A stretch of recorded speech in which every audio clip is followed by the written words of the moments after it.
पतीवर संशय, रागाचा स्फोट आणि थेट हत्या. पुण्यात घडलेली ही घटना ऐकून तुमच्या अंगावर काटा येईल. कारण या प्रकरणात फक्त पत्नीच नाही तर 13 वर्षाची मुलगीही पोलिसांच्या ताब्यात आहे. नमस्कार, मी आहे राजू जाधव. तुम्ही पाहत आहात महाराष्ट्र क्राईम वृत्त. आज आपण पाहणार आहोत पुण्यात घडलेली एक धक्कादायक आणि मन हेलावून टाकणारी घटना. पुण्यातील एका वकिलाच्या ऑफिसमध्ये काम करणाऱ्या विवाहित सेक्रेटरीचा मृत्यू झाल्याने परिसरात खळबळ उडाली. सुरुवातीला हा प्रकार साधा वाद वाटत होता, पण तपास जसजसं पुढे गेला तसं सत्य समोर आलं आणि सगळे हादरले. या प्रकरणातील मुख्य आरोपी आहे एक पत्नी, स्वाती सावंत. तिला तिच्या पती ॲडव्होकेट संजय सावंत त्यांच्याच 32 वर्षाच्या सेक्रेटरी पूनम मून यांच्यासोबत अनैतिक संबंध असल्याचा संशय होता.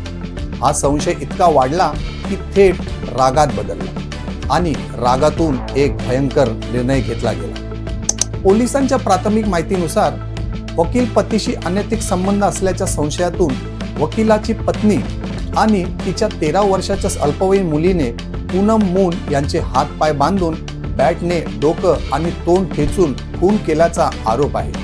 आणि या संपूर्ण प्रकरणात धक्कादायक बाब म्हणजे त्यांची 13 वर्षाची मुलगीही या कटात सहभागी असल्याची शक्यता पोलीस तपासत आहेत. घटनेनंतर परिसरात गोंधळ उडाला. लोकांनी पोलिसांना माहिती दिली आणि पोलिसांनी तात्काळ तपास सुरू केला.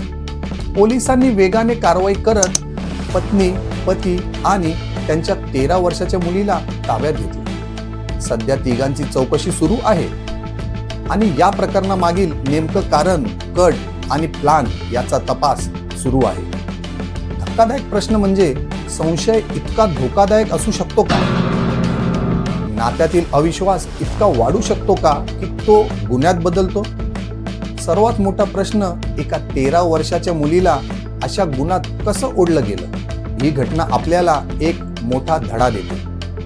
नात्यामध्ये संवाद नसेल, विश्वास नसेल तर परिणाम किती भयंकर होऊ शकतात.